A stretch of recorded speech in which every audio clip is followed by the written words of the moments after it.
5th, 2018 at 3:30. Mr. Clerk, roll call.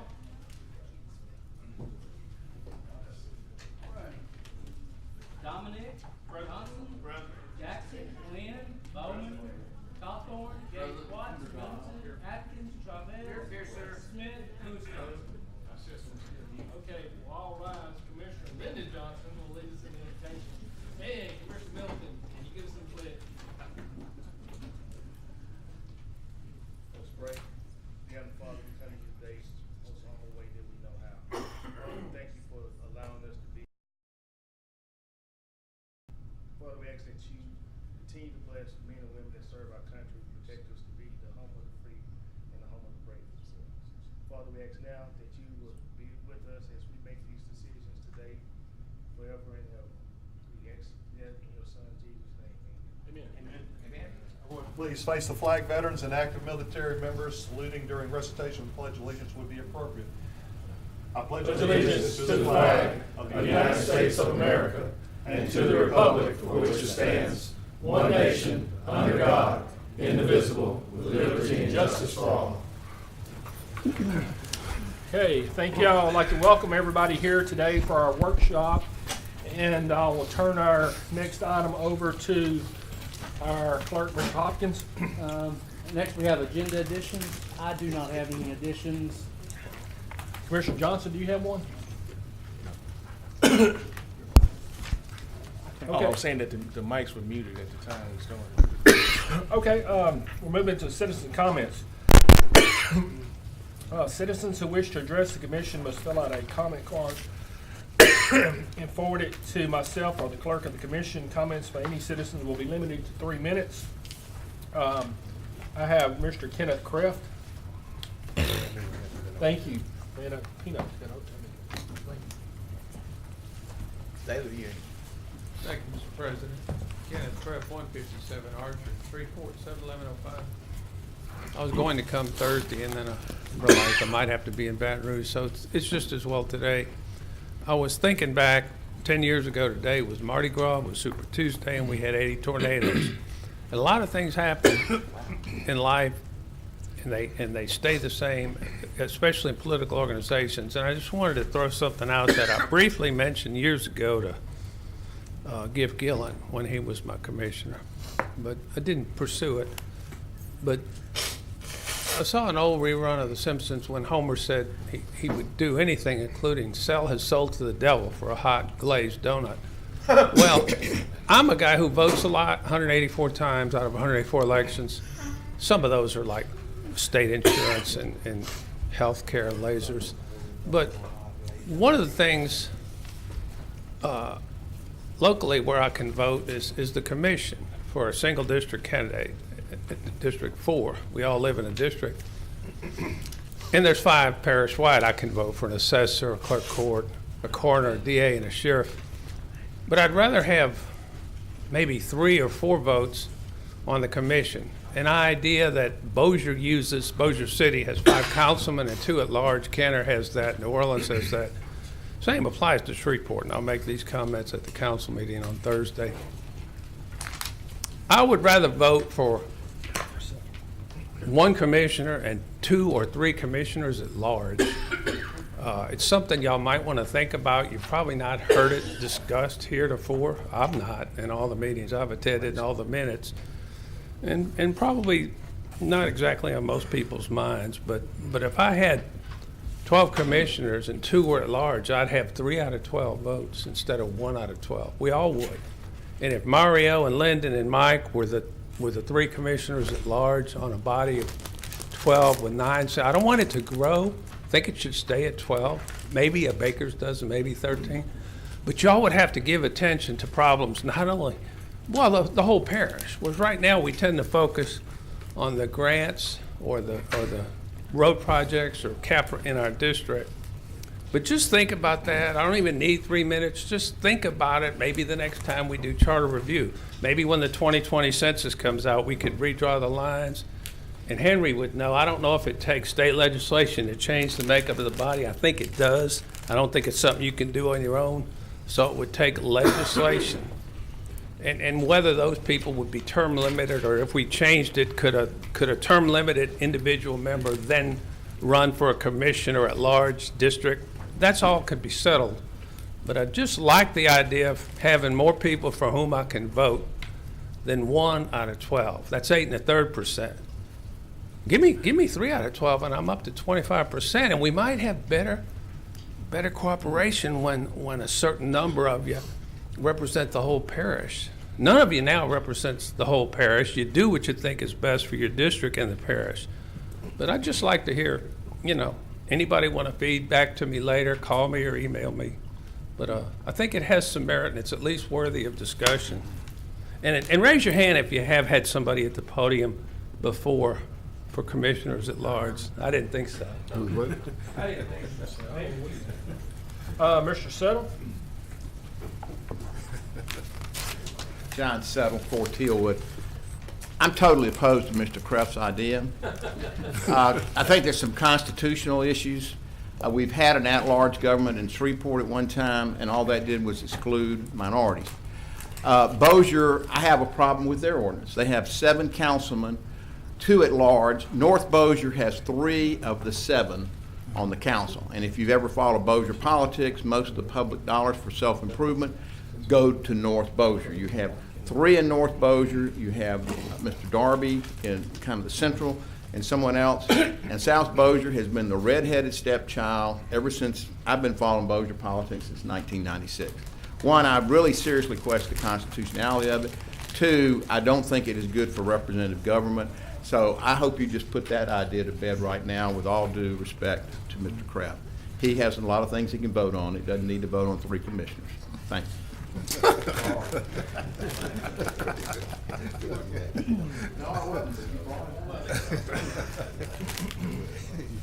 Okay, I don't have any more cards for Okay. you. Next we'll move to visitors. Mr. Lawrence Guidry, Caddo Community Action Agency, President and CEO.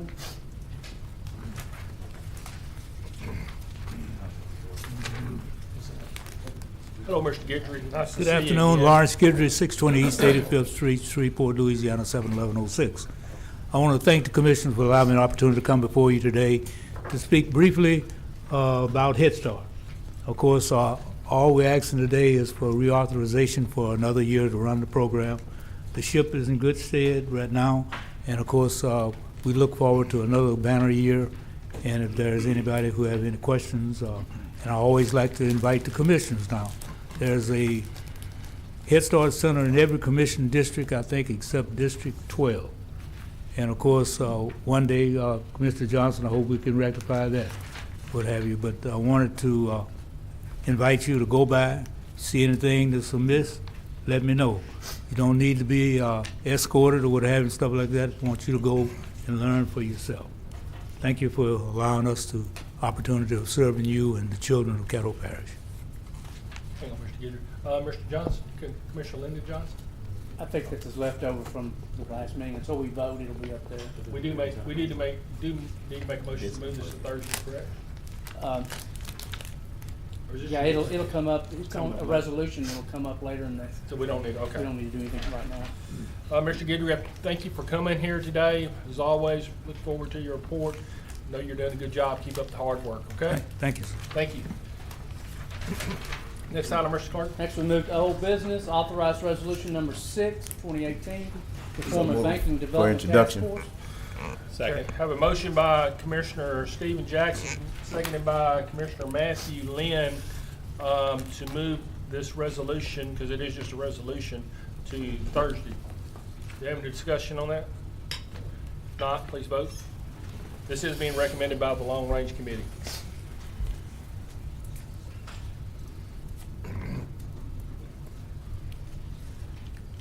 That passes 10-0. Next item, Mr. Clerk. All right, next we move to authorize resolution number 7 of 2018, request the parish administrator to direct the Department of Animal Services to strive to have off-site adoption every week. So moved. Second. Motion by Commissioner Gerald Bowman, seconded by Commissioner Matthew Lynn. Commissioner Johnson? Yeah, have we analyzed how much this would cost the parish to do?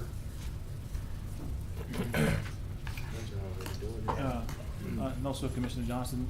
We already engaged in doing that practice. Okay. And I think that if you get some handouts, we're about 70% compliance rate. And it's now our goal is to endeavor to do more. So, I mean, and we didn't do 52 out of 52 for obvious reasons. We have those reasons that I'm not gonna get to in this meeting. So like holidays, you won't be doing Yes, sir. it? things like Back the that? holidays out, so on and so forth. Okay. But our goal is to strive to do more. Okay, that's fine. Please vote. Okay,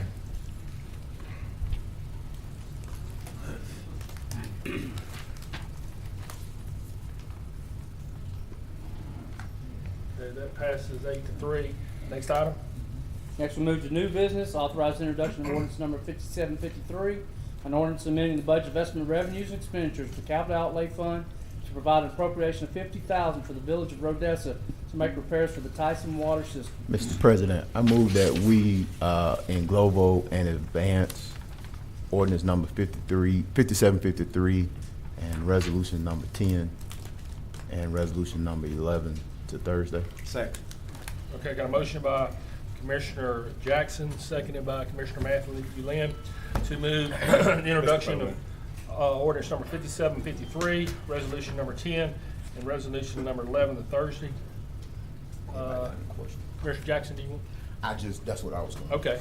And Commissioner Chavez. Just wanted to touch on long-range plan and approve the $50,000 to come forward for District 1. In case anybody was wondering about that, we already discussed it in committee. That's all. Okay. Please vote. Vote in a second.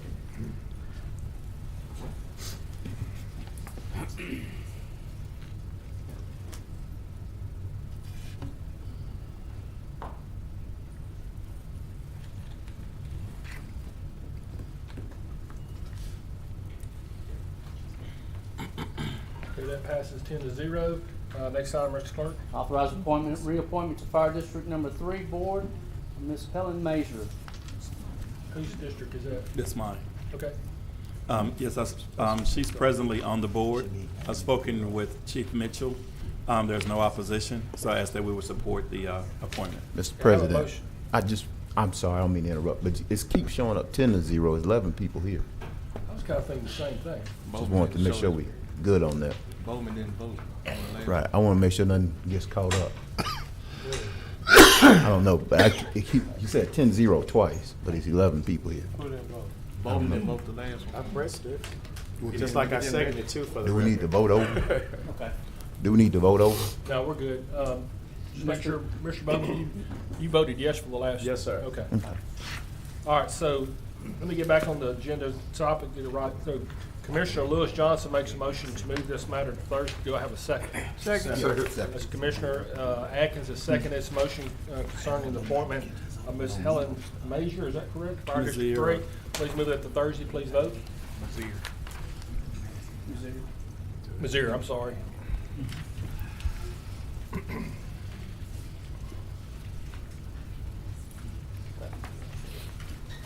There you go. Okay, we got 11-0 on that one. Next item? Next, we move to Administrator's Report. Good afternoon, Commissioner. Good afternoon, Dr. Dominic. Good afternoon.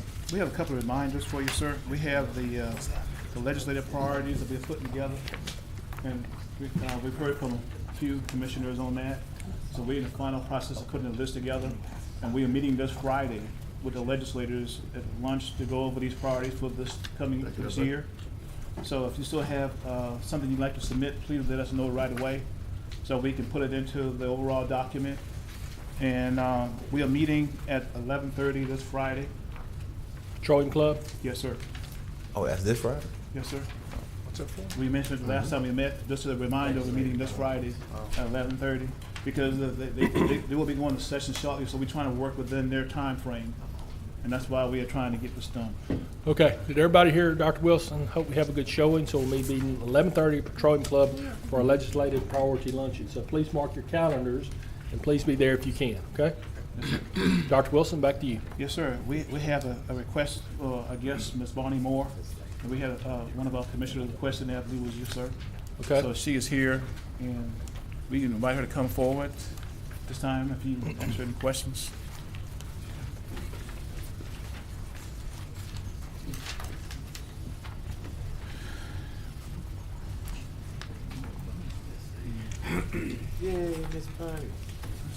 Hello, Ms. Moore. If you can give us your name and your title and just tell us a little bit about what your project does. I think some commissioners had some questions concerning it, you know, what your project did, and had a couple questions too. Okay. Good afternoon. I'm Bonnie Moore, Director of Community Development for the City of Shreveport. Our department primarily manages the federal, state, and local dollars on behalf of the city. And we have 4 different bureaus, but I think the bureau that you're interested in today is the Bureau of Housing and Business Development, where we administer most of the housing funds on behalf of the city. We have a number of different programs, and I've provided information to you on those programs, but I'll be glad to briefly tell you what they are. We have the Emergency Repair Program. We just started a new program where we do major system repairs because we've eliminated the substantial rehabilitation program due to tremendous funding cuts. We also have handicap accessibility. We have home ownership zones, gap financing for primarily multifamily developments of 5 units or more, and single-family home developments of 5 units or more. We additionally have what we call home ownership zones. You may have heard of Shepherd Place and Concordia Place. Those are considered home ownership zones where we go in and try to create home ownership opportunities in low to moderate income neighborhoods to encourage revitalization of those neighborhoods. It was extremely successful in both MLK and the Stoner Hill neighborhoods. I think I mentioned handicap accessibility, and I want to say that one has been very, very important because we have a high level of disabled citizens in our community as well. Do y'all have, where do you get your money from? Is it local tax dollars, or where's the money come from? Primarily it's federal dollars, it's Community Development Block Grant, and the Home Investment Partnership Program through the federal government. How much do y'all get a year? We've been reduced drastically, probably about 60%. For 2017, we received $1.6 million in CDBG and $600,000 in home. However, not all of that goes toward housing. All the home funding goes toward housing, but the CDBG probably about 50% goes toward housing. 50% of the 1.6 million? Correct. And how many employees does that program have? Under the Housing Bureau, we only have 8 employees. And based upon the need, that's not enough employees to address the current need that we have in our community. I'm sorry? I said we don't have the capacity to address the current need that we have in our community. Commissioner Jackson? I'm gonna wait for everybody else. Commissioner Atkins? You asked my questions, Commissioner Dominic. Thank you. Commissioner Chavez? Thank you, Chair. Bonnie, welcome. I want to ask you a couple of questions touching this emergency repair and just major systems repairs.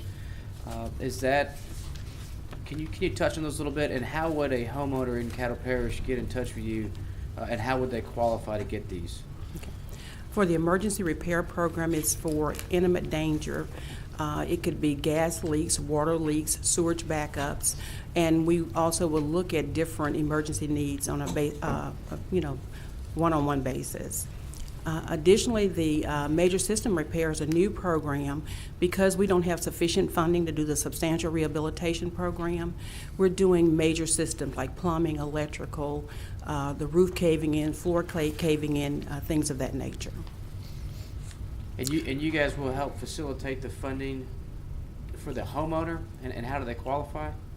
They have to meet HUD requirements of being 80% of the median income, meaning that a family of 4 can't make more than $43,500. And then once they meet that qualification, they must own their home. They must be current on their property taxes. They can't have any outstanding obligations to the city or the parish. And if that is the case, then they qualify for the program. The problem lies in that for the emergency repair program, we have a 3-year waiting list. for that program. And so as a result of that, we have to take, the most dire needs. For example, if it's a gas leak, then we may prioritize that gas leak. And within 72 hours, we have the responsibility of correcting that. Thank you, Bonnie. Chair, that's all. Commissioner Bowman? Yes, sir, Mr. President. Just real briefly, how long has the program been going on with the block grants? Since 1975. Okay. And each year, it's always an increase for a need, correct? Like even with the 8 employees. The reason why I say that, I know personally from just years and even my mother working it, is you all do a lot with what you're given, and that's really, it seems like a lot, but it's really not when you see where it's being placed in other areas. And especially, I can say that because although we're in Parish, most of my area is not rural, it's in the city. And so I'm able to see, even just like with the Paint Your Heart Out Shreveport, those things affect a lot of us who are in the city here in the parish, because that's what we represent. So. At our peak, we were getting $3.9 million in CDBG. We received $1.6 million today. That's more than half. Yes, that's more than half. And as I indicated earlier, we have a 3-year waiting list. We haven't taken applications in the last 2 years for major systems repair or emergencies. And therefore, we don't have the staff capacity or the resources to meet the multitude of needs that are out there. The needs are growing and the money is diminishing. Yes, ma'am. All right. Thank you, Mr. President. That's all. You're welcome. Commissioner Jackson? Thank you, Mr. President. I'm trying to get my notes together, my head wrapped around. I'm looking at the agenda and I do not see a visitor or a guest, so I'm trying to establish protocol first. Yes, sir. It was requested, our president, that the administrator actually come under the administrative report. So if I manage to miss the deadline to get somebody on as a guest, I can ask you to invite them as under the administrative report? I think routinely you all have asked me to bring in different guests under administrative report, and I've been obliging that. Okay. So I've never questioned anyone's integrity of doing it. I just want that on the record. Yes, sir. So I can get with Yes, you sir. Yes, sir. if I Okay. would like to have a guest come. Yes, sir. And have them come present. Yes, sir. Okay. So now I'm putting things in perspective. Ms. Moore, I heard you say that you had a 3-year waiting list. That's correct. For a project. For emergency repair. Emergency repair. And homeowner occupied rehab. Do you know of any national best practices that help? I heard you say 1975 is when the community development block grant started. Can you give us a roundabout figure, maybe 15 years ago, how much the city received in community development block grant? At its peak was probably about 12 years ago, was 3.9.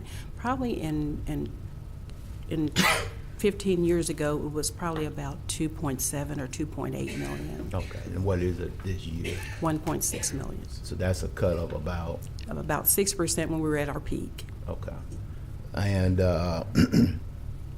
do you know of any national best practices that are being utilized in communities to help fill those gaps or needs with communities? Well, there are a number of them throughout the country.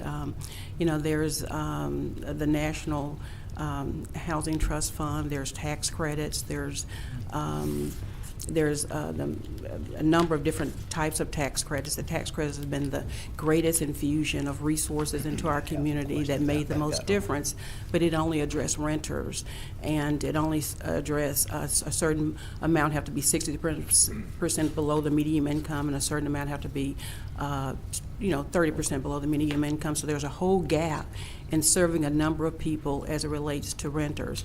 Even with the tax credit, is not North Louisiana doesn't always get its fair share.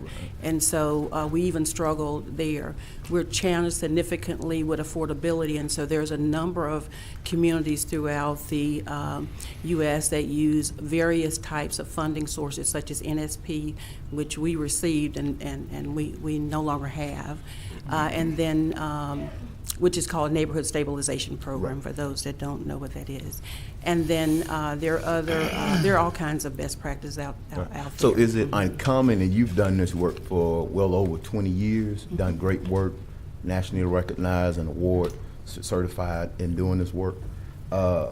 Is it unknown or unheard of for you to see local government, the federal government doing their thing, and then you have a local housing trust fund in place to do that kind of work? Oh, certainly it's not unusual, no. Okay, so it's not an anomaly there. No. And most, do you know maybe a roundabout figure that most of them usually put toward their housing trust fund? Is there? I don't know an exact number. Texas is a good example. They have a great housing trust fund, and you know, with our dollars, it's very prescriptive. It's very regulatory, and they use their dollars to do projects that are not so prescriptive and so regulatory. And so it's been great for Texas. Okay. So would $1 million be? It just whatever fits the nature of the work that's being done in that jurisdiction? I'll answer that by saying that we need resources in our community. Okay, so. I'm sorry, what'd you say? We need resources in our community. That's how I'll answer that. Another question I was gonna ask, since somebody brought this, they got you down. When folks come to you, are you having to turn a lot of people away these days, or how is that working? We're only accepting applications for handicap accessibility and Paint Your Heart Out. We have CHODOs where we provided gap financing for, and we will be doing an RFP for gap financing for multifamily development. But for single-family homeowners, we're only taking applications for handicap accessibility and Paint Your Heart Out Street. And my last question, if you could speak about the either success or failure of the affordable housing with regard to home ownership with Concordia and I believe Shepherd's Place. Are they vacant? Are they full? Are they run down? Are they off the property tax rolls? What are those? Well, I mean, they're probably two of my favorite projects. Okay. Shepherd Place was done at a time when home ownership was not really available in low and to moderate income neighborhoods. People were not moving there. And were those built in Southern Trace or LB? No, this is MLK. MLK, okay. And we thought to do a lease purchase program because we didn't quite like the lease purchase program that was done by LHC, where it took 15 years to own a home. And we thought that a person deserved the right to own a home at least within 3 to 4 years. And when we started that program, I think we defied all myths. They thought that people would not move to low-income neighborhoods, people that were over-income, and people were not credit-worthy. We defied all of that. They're all full. They're all doing well. And it did so well, and it did exactly what our intent was to provoke further revitalization in that area. There's over 1,000 housing units there that were not there originally. There's a Family Dollar store, a Dollar General store, and there are other economic development opportunities there. So it did exactly what we said it would do. Yeah, and so we decided to replicate it in Stoner Hill. We had sold every house before we built the first one. And so it worked well too. The only problem I had with all of them, we had to be the developer. And I don't think the government should be the developer. Absolutely. And I will never do that again, Absolutely. Although our job is to encourage developers to come into those neighborhoods, and that's what we plan to do. But you can encourage the developers by providing some sort of incentive. Incentive, yes. Okay. My last question, public-private partnership, how do you see that playing out with regard to housing development? It has to happen because government cannot do this alone. And we know that neighborhoods are changed by private infusion, private investments into neighborhoods. Well, I just want to wrap up and say thank you for coming down. I didn't know that you were going to be here today, but I appreciate it. I know the work that you've done in community development, and you're a true champion for our community. And hopefully we'll have you down for some more education seminars or something like that. Thank you. Thank you, and we believe that every citizen deserves a better quality of life. Absolutely. Thank you so much. Hang on, we got a couple more. Commissioner Atkins. Thank you, Mr. President. Ms. Moore, nice to see you again. Thanks for all the good work that you do. I'm no expert in the public housing sector, so I'm just trying to envision if the parish were to decide to do something to support public housing, would we be better off forming our own housing trust fund, or perhaps could we get better leverage by working with an existing organization like yourself, like your organization, or what would be your vision of the optimal organizational structure for this type of entity? Just let me clarify one thing. We are not public housing. Right. Bobby Collins is a director of the public housing and is a separate I misspoke, I understand. organization from us. I kind of hesitate in answering that. I think I support a trust fund, but I would like to probably have another conversation involving the mayor and others in that. And Thank you. And Commissioner Cawthorn? Yes, could you expand upon what is a CHODO and how does it work? It's a community housing development organization. We get home funds, and it is required that we give them 15% of those home funds to do the housing development. They have to create a unit. It could be a single-family home ownership unit. It could be rental units. Most of them do rental units. Community support programs is a CHODO. The housing development on Baker and Ford, that's a CHODO development there. So most of them are do multifamily development, but it's affordable housing development.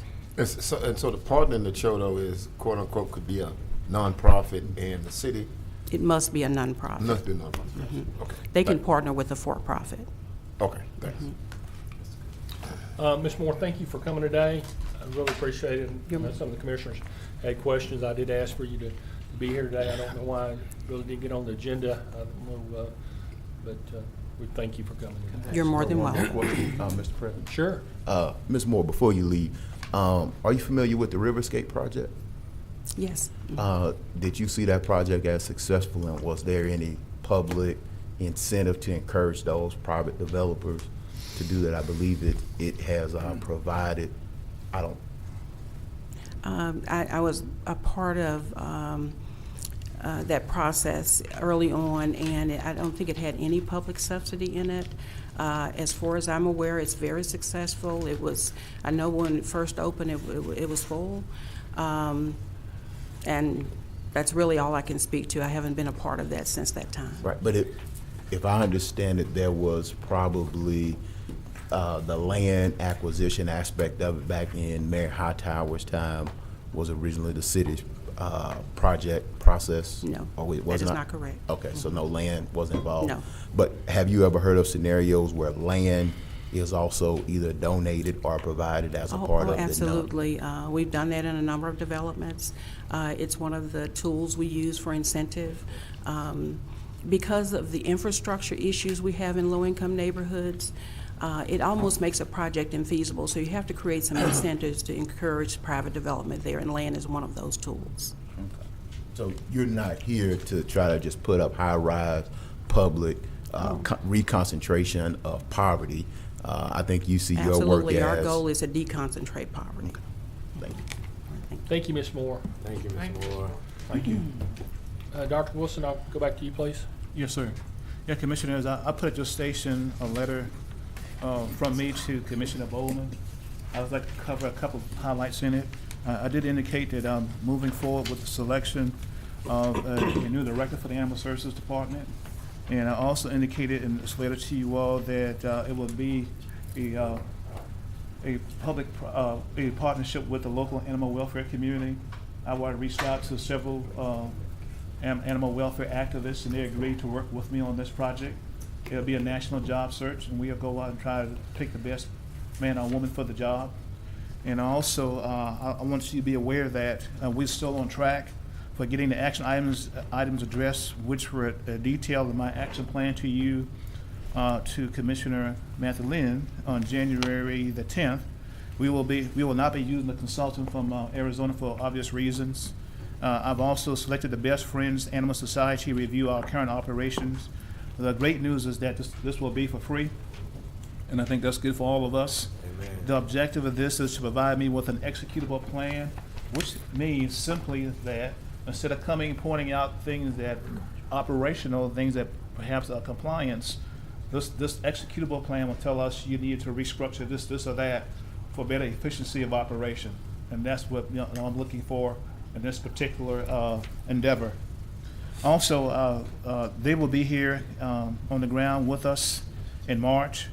The Pet Point folks. We are working towards a total automation of the animal services operation. Pet Point will be here on February the 27th through the 28th to evaluate the shelter operation. This is to maximize our efforts, and I just want to be mindful that this may also involve us changing our platform, getting a different operating system.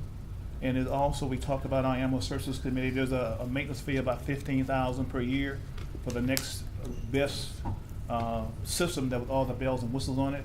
So that's what we're working towards. Let's be aware of that. We may have to make some additional investments to put that into operation. Also, based on the recent feasibility study, it is more than likely that the privatization initiative will take some time to implement, and providing that the community group or foundation can be created to assume the shelter management as reported, that the report suggests. Some proponents might advocate that we simply do an RFP and roll the dice, which would, with the hope of getting someone in to take over the shelter management. Again, I would suggest that that any attempt to privatize the shelter operation should be carefully considered, since this serves a vital function to the community. As I stated before, I'm not opposed to the privatization of the shelter operation, but it would be in the best community's interest to focus on a foundational approach to getting that done, like the model being used in Baton Rouge.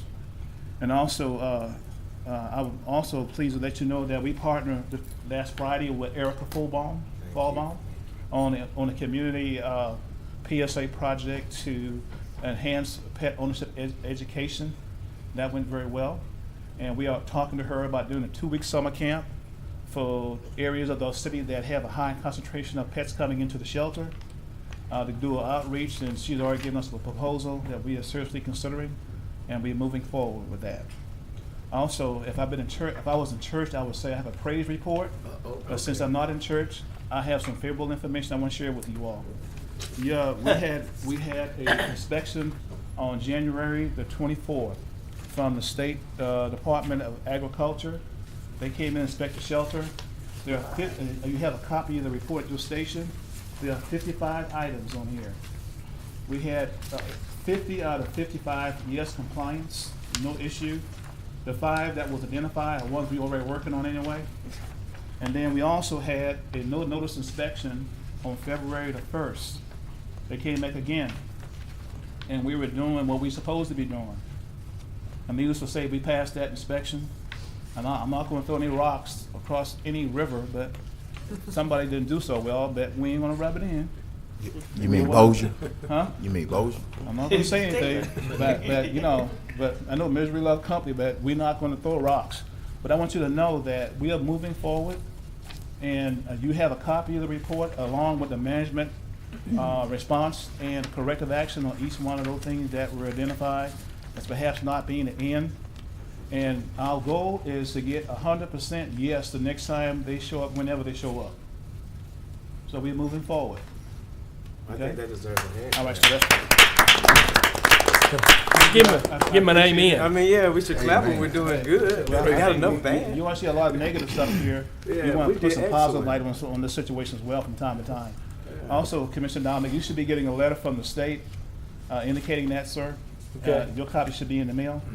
But just in case I got an advanced copy, Okay. I'll be glad to share it with you. Well, thank you, Dr. Wilson. Thank you for your hard work. Thank you for the undertaking of the difficult tasks at the animal shelter, and staying on tune with your Yes, sir.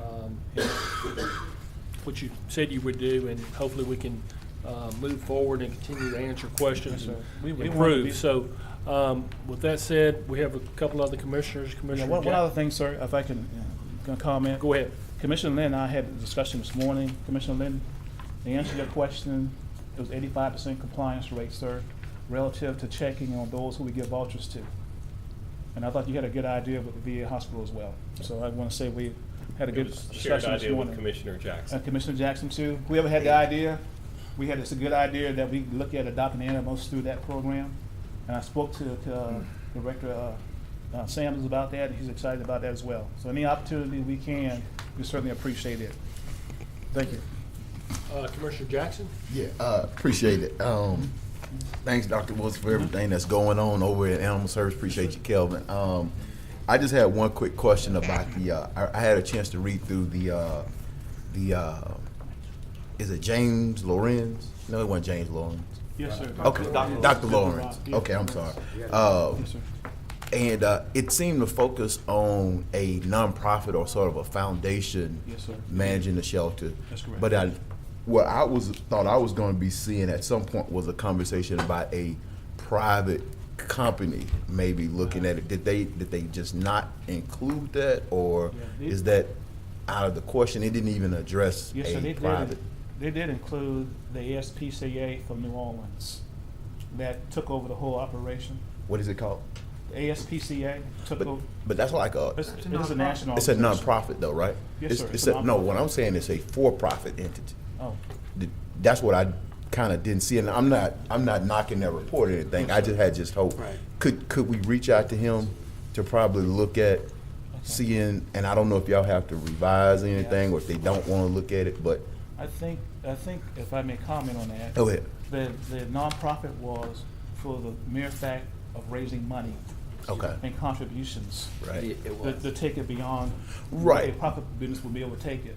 Right, but what I'm saying is, I think the issue in the study showed that there was an issue with raising the capital. Yes, sir. Beyond what we currently have. Beyond what it currently has to Right. maintain the what's the name. But what I didn't see was any look or any details or discussion or review of a for-profit entity Right. that may not have to have a fundraising mechanism. But I don't know if that's what happens or if there's no for-profits out there. But if you will, just reach out to them and just ask that for me to Okay. see if that's not an option. That's what I'm looking for. I understand, but I would caution us, based on the norms of our community, when we talk about for-profit, you're talking about increasing costs, raising fees, and we have the propensity not to want to do that here. I got you. I just want us to make sure that we put all options on Yes, sir. I the can- table, you know, so I that we can say understand. we fully vetted, because what it will make it, I think I got some email traffic, I'll send it to you, is it makes it seem like that the only option we considered was the nonprofit route. And a lot of people proceeded as they set it up to be a failure, an idea to be a failure as opposed to, but as I read it, and I had my questions, I didn't get a chance to make the animal service meeting, but I did not see a for-profit, scenario on there, and I don't have a problem either way. There wasn't any of the models that we come to look Okay. at, that certainly. Yeah, if it's out there and we can take a look at it, if you could, y'all don't mind. Yes, sir. And it's no big deal for me, I promise. We'll Thank go to you. search and see. Appreciate you, sir. Okay. That's it for me, thank you, Mr. Commissioner President. Bowman? Yes, sir, Mr. President, real brief. I just want to thank Dr. Wilson, administration, and Director Kelvin Samuels, because we came to you all with a list of challenges, and you all rapidly gave us solutions. And we always talk about problems, but we never really make move in a progressive way with solutions. So I think it's very remarkable, not only the report, the non-site report where they don't let you know that they're about to arrive, and, Right. and you still have a good Yes, sir. rating. I think that's great. I want to also applaud you for finally, because I always wanted this, for us to partner with other people and other organizations Yes. in the parish. And Yes. just like PEP with Ms. Erica Calais Falbaum, she's Right. been doing this. When you have people out here in the community who genuinely care and want to do things, that's when we need to continue to reach out to them. Yeah. No matter who the rescue group is and Right. all of that, if they're trying to do what we're supposed to do and it's going to help us, because that's what we're here, it's not us personally, it's the people. And so, Hey, Commissioner Bowman? Yes, sir. As I shared with Commissioner Lynn this morning, the only disappointment for me is when Erica put it on her Facebook, she immediately got attacked from folks in the community negatively. That was disappointing, and I thought it was about the animals. yes, sir. But somehow, I don't believe that anymore. But anyway, I just want to say that. Okay. Well, I thank you. Yes, sir.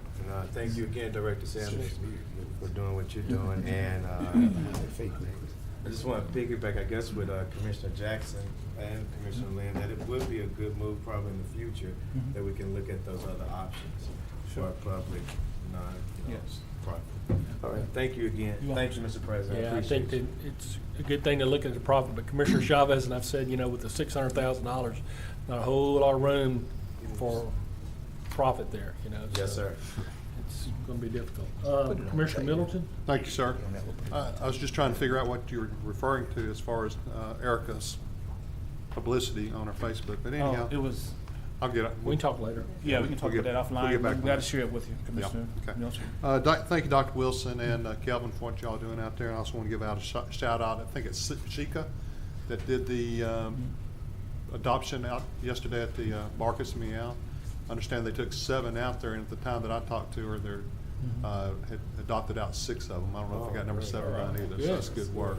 Marcus Meow is a good exposure, and we need to really take as many as we can out there.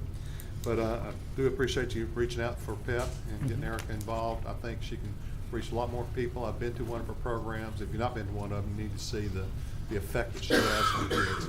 Also, we probably need to look at another day of canvassing. Some people did about last year out in Eden Gardens. I believe they canvassed to let people know of the services that are available through CPAWS and through Robinson's Rescue and all those too. So however we can do another one of those canvassings and let people know what's there in those high priority areas where you're getting a lot of complaints. I think that's good.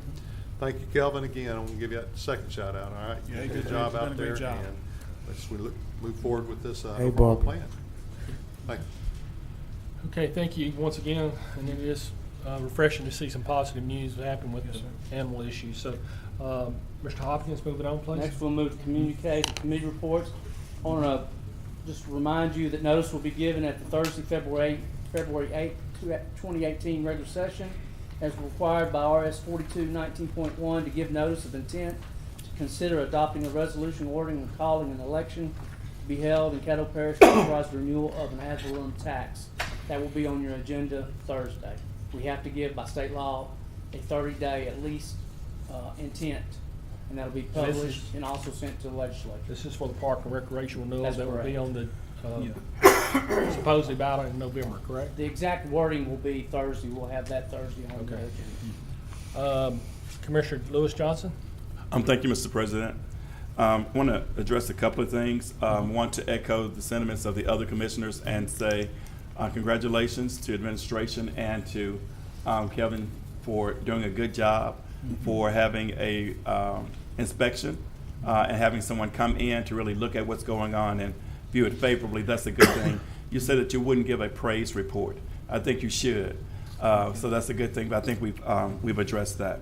The other thing I want to communicate is that I will be doing a community meeting update in my district, in District 12.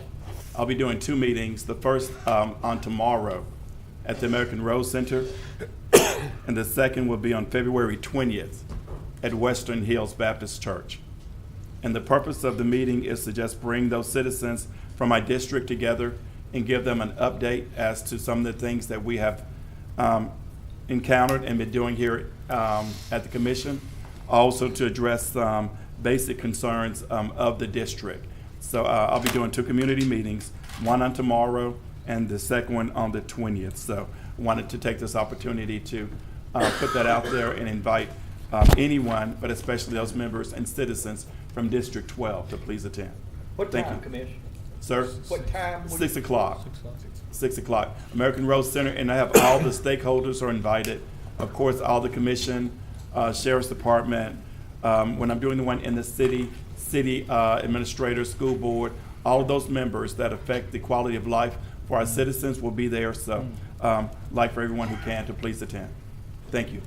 Thank you, Commissioner Johnson. Appreciate you having you reach out. I would like to come, but I may have a baseball issue that I'm going to have to practice with. So, Commissioner Lynn? This Sunday, February the 11th, starting at 2 p.m., the crew of Highland will roll through the Highland neighborhood. The best throws are within the confines of Highland itself, so north of Kings Highway will catch you the most throws and give you the most elbow room. I look forward to seeing you. That's it.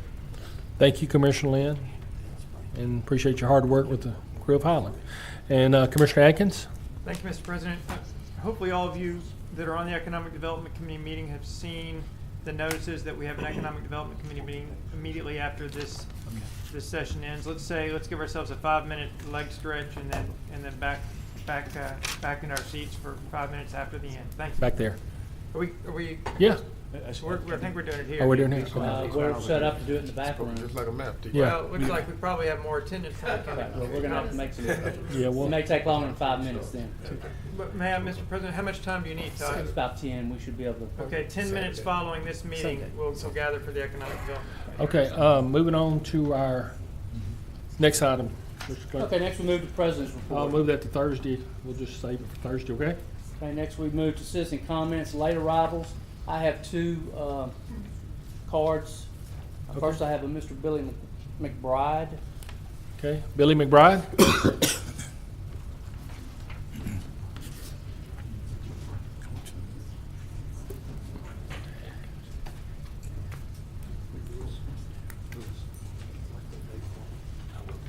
Hey, Barbara Johnson. Sorry, Mr. President. Thank you for this opportunity to speak to you. I'm Bill McBride. I represent North and Central Louisiana Interfaith Alliance and Louisiana Together. These are some of our members who are in attendance. We're here today. I think we'll be coming to your meeting, the Economic Development meeting. We're here today to express our concerns regarding the tax exemptions proposed by Inferno Manufacturing and Calumet Industries. We want to be able to express our concerns, and just want to let you know that there's a group of citizens. We're a biracial group, multiracial. We represent the different faiths of Shreveport, and as one person put it, we're the face of Shreveport. And we want just thank you for the opportunity. Yes, sir. Thank you. Next person. we have Mr. James Karstensen. Okay. How you doing? Excuse me. How you guys doing? I guess I'm coming to the later meeting as well. Sorry, I'm not feeling too well, so excuse my voice. I just found out really kind of last minute that this was even being taken seriously by anyone. But I mean, I guess hopefully it won't be after this economic development meeting. But will I get a chance to speak again then? Yes. Okay, because I really haven't had a chance to prepare anything or even think about the topics that I really want to go over. There's a public comment period, just like there is now at the economic development. You want to talk then, but you can talk now, whatever you rather do. Well, I'm not feeling well, so I may just try to say something now. But, I mean, in the short of it, like I said, I just didn't think it should be something that was being taken seriously. I think that everybody's probably aware that they don't actually meet the requirements, by state law and, all of the business end. I mean, that's y'all's deal. So I don't think we need it. I don't think the public needs it. I mean, the money could be a whole lot better used. I know that we, as a parish, the property tax money that goes to schools and things like that. I mean, that's one area where we're seriously lacking in all of those departments. And I don't think that is something that fits on either side of Republican or Democrat. I mean, I'm a libertarian by philosophy, so I mean, I don't even like taxes. Taxation is theft, to me. So, I mean, I hope that carries a little extra weight, that I'm not, somebody coming from one side or the other picking favors or trying to play politics. This is something that really has to do with the citizens of Caddo Parish and of Shreveport mainly, all across this whole area. And I hope that it comes to an end at the end of this next meeting. And sorry if I can't hang around that long because I'm a little under the weather. But thank you guys for your time. Thank you for your comments. Thank you, James. Okay, no other comments. Moving to, Next, we move to consent agenda. Okay. So move. Move to adjourn. Okay, so consent agenda will be Thursday, and we had a motion to adjourn, so we're adjourned. 10 minutes. Todd, let me ask Ms. Carlson. Does everybody know who's on the economic committee? And she's going to get the stuff, and we'll.